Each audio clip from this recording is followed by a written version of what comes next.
Assalamualaikum warahmatullahi wabarakatuh, guys. Setelah kita dari makam Kuncung di sana tadi, kita menuju ke makam Gelung. Ya, jadi ceritanya memang ini dari Kiai Gufron itu mengatakan bahwa Kuncung itu mekaning Gelung. Artinya memang ini ada satu silsilah gitu ya. Iya, ada silsilah antara Kuncung dan Gelung. Dan ini ditemukan selama kurun waktu 40 tahun. Jadi menemukan Kuncung itu pada 40 tahun yang lalu ya. Baru 40 tahun berikutnya inilah iya. ketemu Gelung.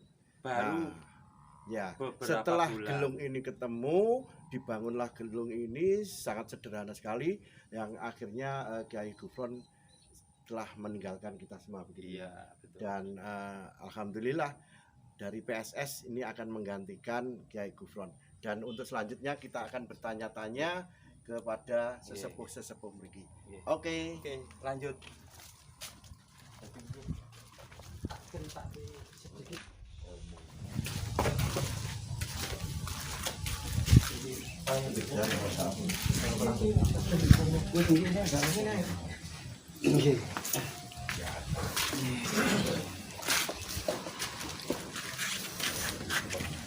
Waalaikumsalam. Assalamualaikum. Waalaikumsalam.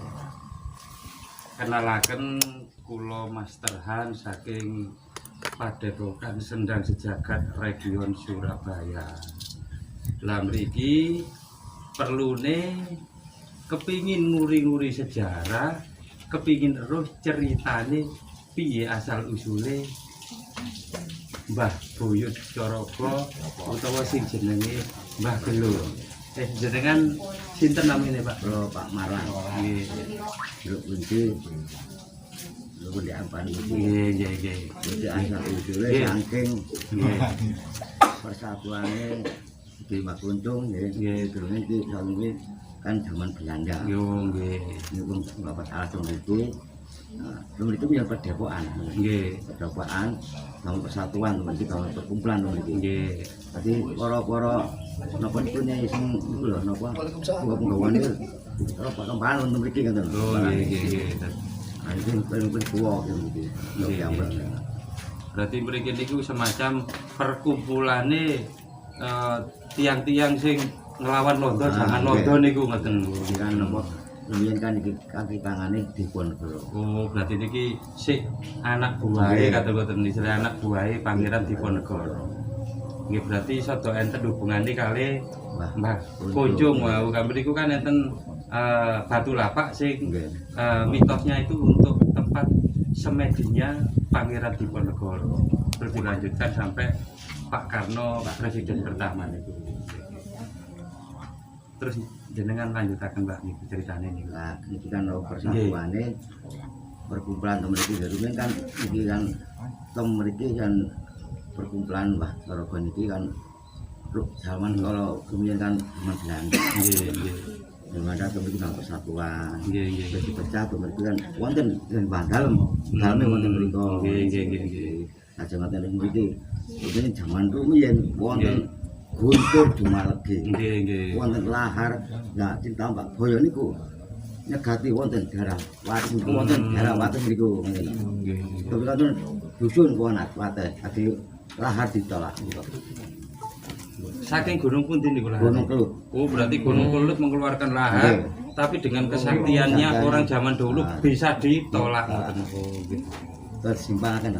Nggih. Berarti niku istilahnya napa nggih kabeh niku kan saking Gusti Allah. Cuman piyambak niku berarti sudah dekat sama Allah. Nggih.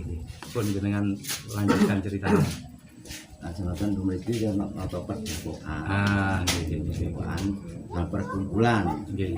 Kuwi jane kuat ta. Persane kuat tapi kalau mboten umur terbukti manganane sikap ini kan wonten mriko wonten perkumpulan teng mriki kan. Ketua-ketua niku cara ngene. Nggih, pancen undangan mriki persatuan mriki kumpulan Padepokan mriki. Rencana napa yang dirempati Mas Arun kan mboten.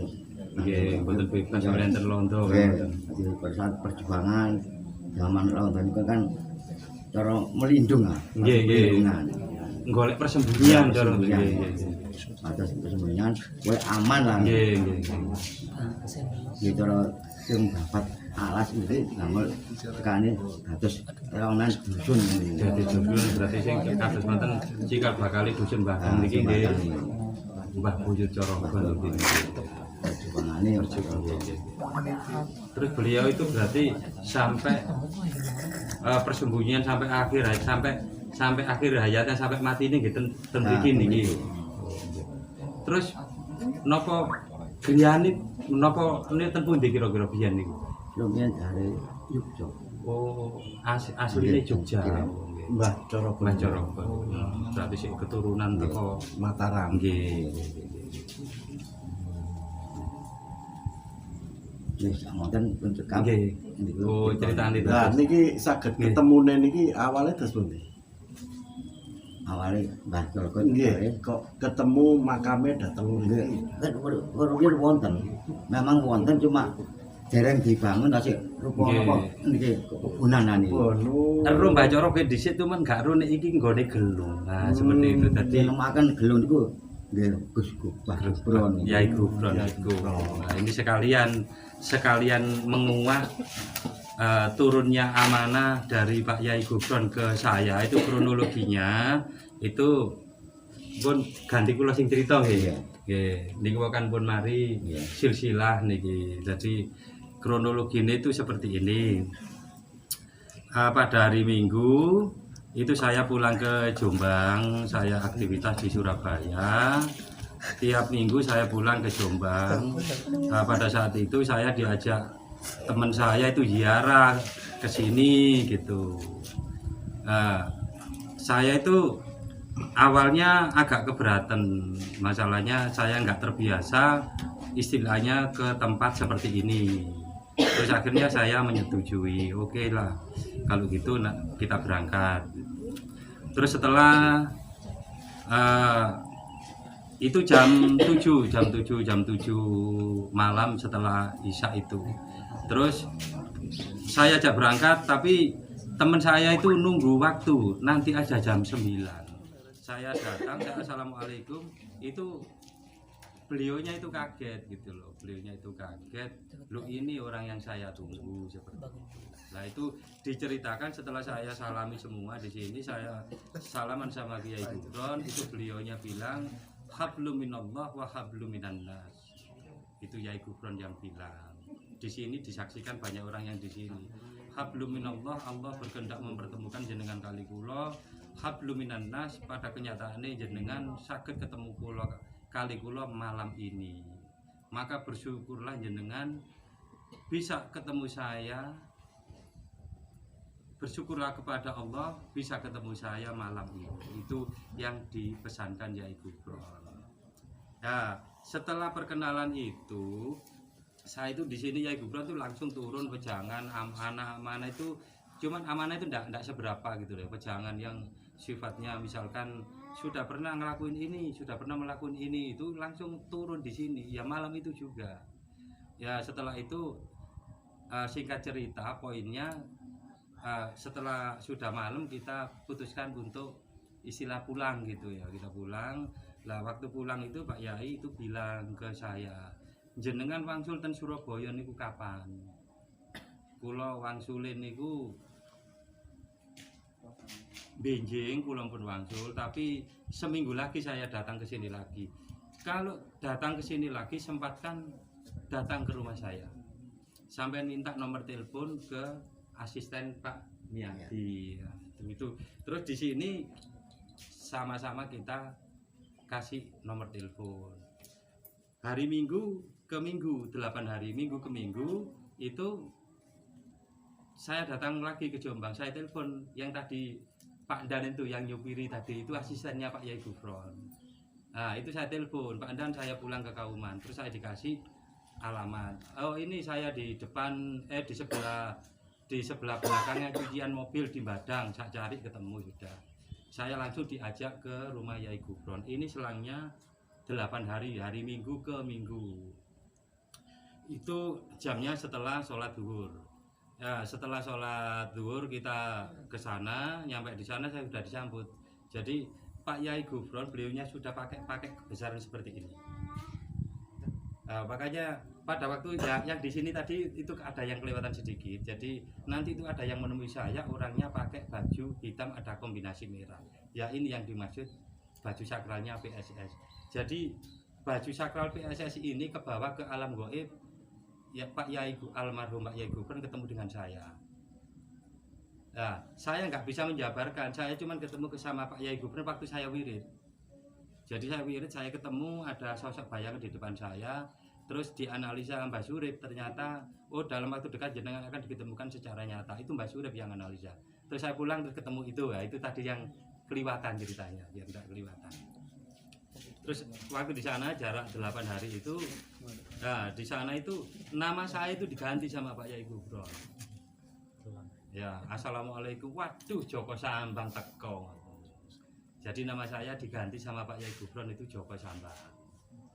Ya setelah itu cerita-cerita banyak, terus dia cerita kuncung tumekaning gelung. Jadi kula nemokne kuncung niku sudah 40 tahun yang lalu. Perjalanan saya 40 tahun untuk menyatukan kuncung tumekaning gelung. Jadi perjalanan saya kuncung sampai tumekaning gelung itu 40 tahun.